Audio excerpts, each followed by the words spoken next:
હું નૈનાબેન નાનજીભાઈ બારિયા,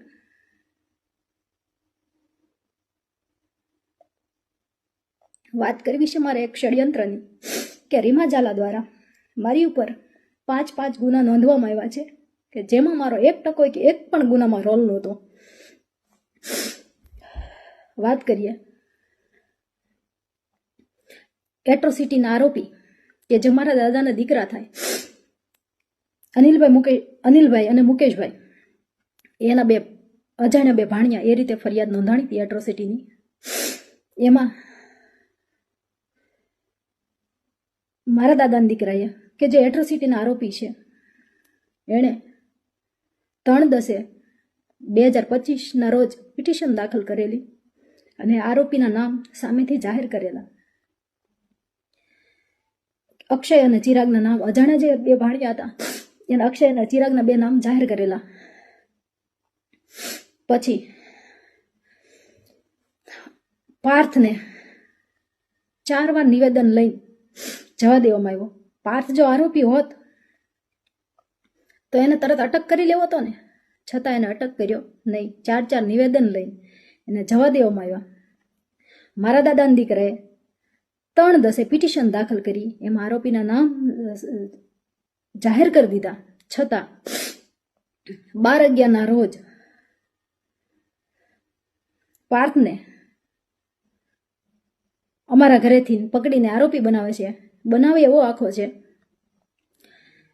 કે જે દિવસે મારા ઘરેથી પાર્થની ધરપકડ થઈ એ દિવસે મારી માસીની દીકરીનો ભાણિયો એક્સપાયર થઈ ગયેલો હોય અને હું પીપરલા ગામે ગયેલી હતી. લૌકિક કામથી હું કોબડી ટોલનાકાથી પસાર થઈ મારી ગાડી રોયલ પાર્કમાં હું જ્યાં રહું છું એ સોસાયટીમાં સીસીટીવી છે.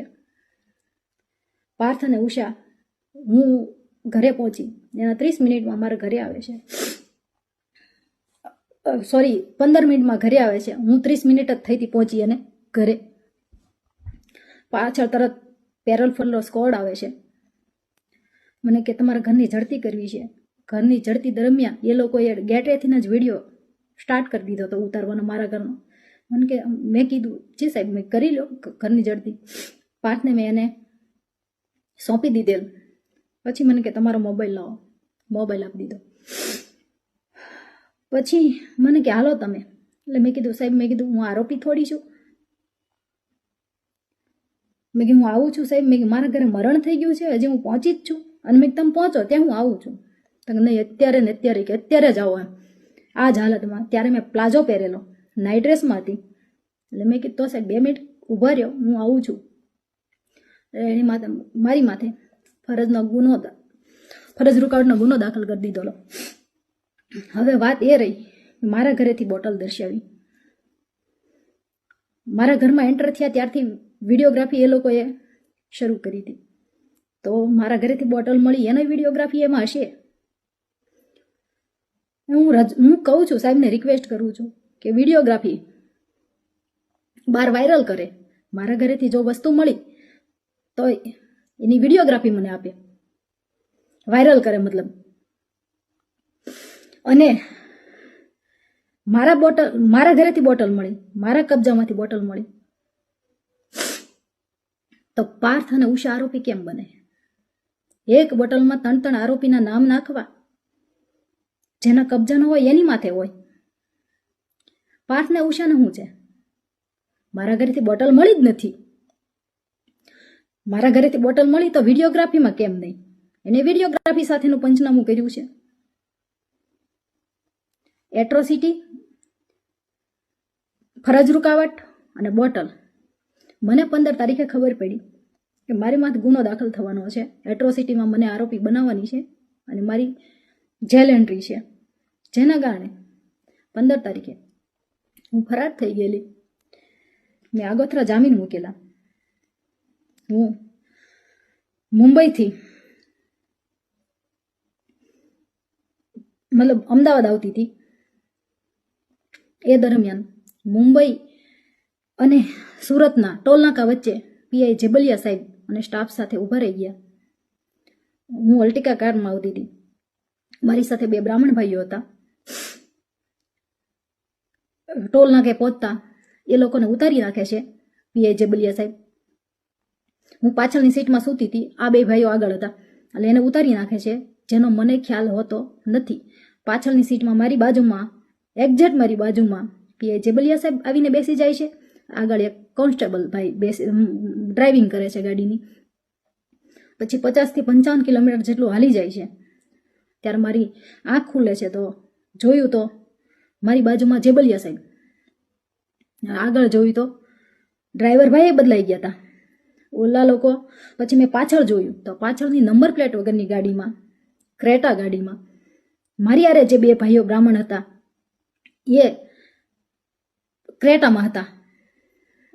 એટલે મને ખબર પડી ગઈ કે હવે મારો તો આખી ધરપકડ થઈ ગઈ. એટલે મેં કીધું સાહેબ, મેં કીધું મને કે મોબાઈલ આપો, મોબાઈલ આપજો. મેં કીધું સાહેબ, મેં કીધું ધરપકડ કરી જ લીધી છે. મેં કીધું એક કોલ કરવા દો, મેં મારા ઘરે હું કહી દઉં કે મારી ધરપકડ થઈ ગઈ છે, કોઈ ચિંતા ન કરતા. મને કોલ ના કરવા દીધો. પછી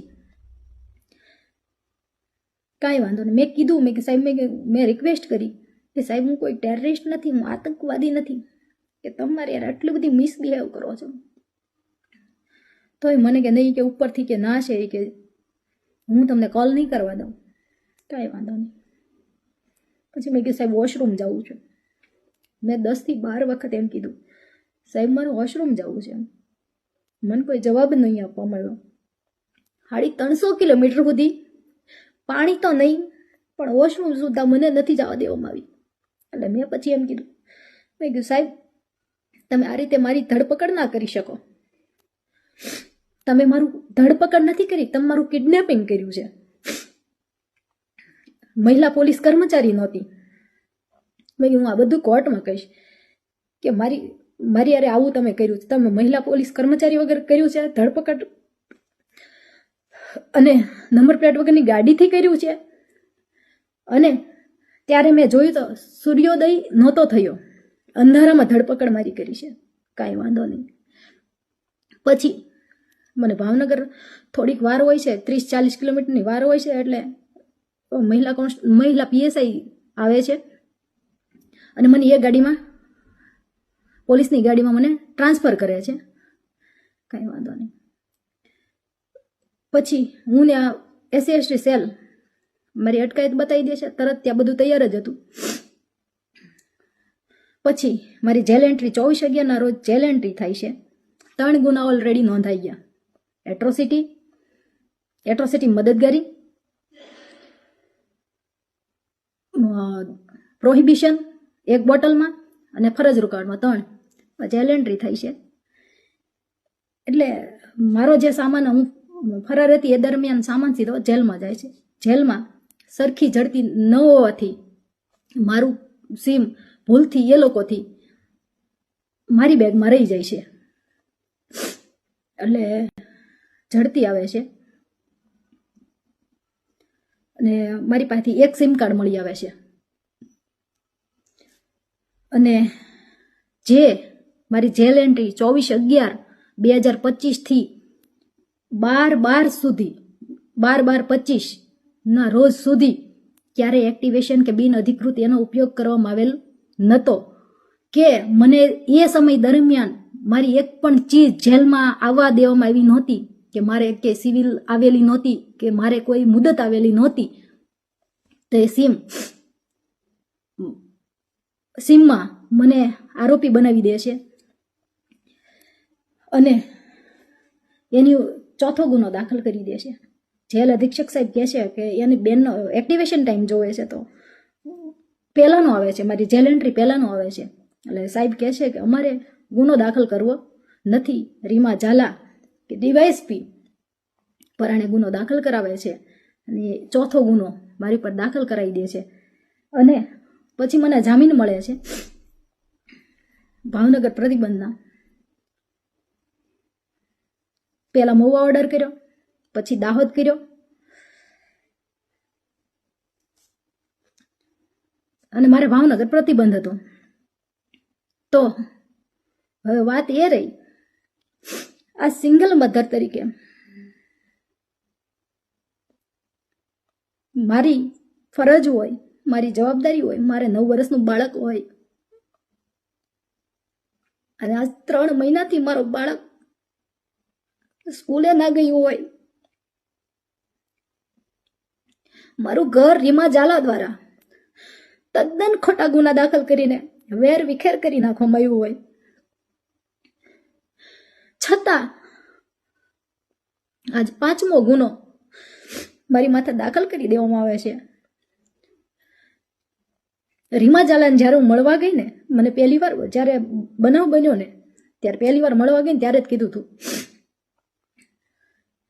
કે તારી જિંદગી કે તારી અને તારા પરિવારની જિંદગી કે બરબાદ કરી દેશે.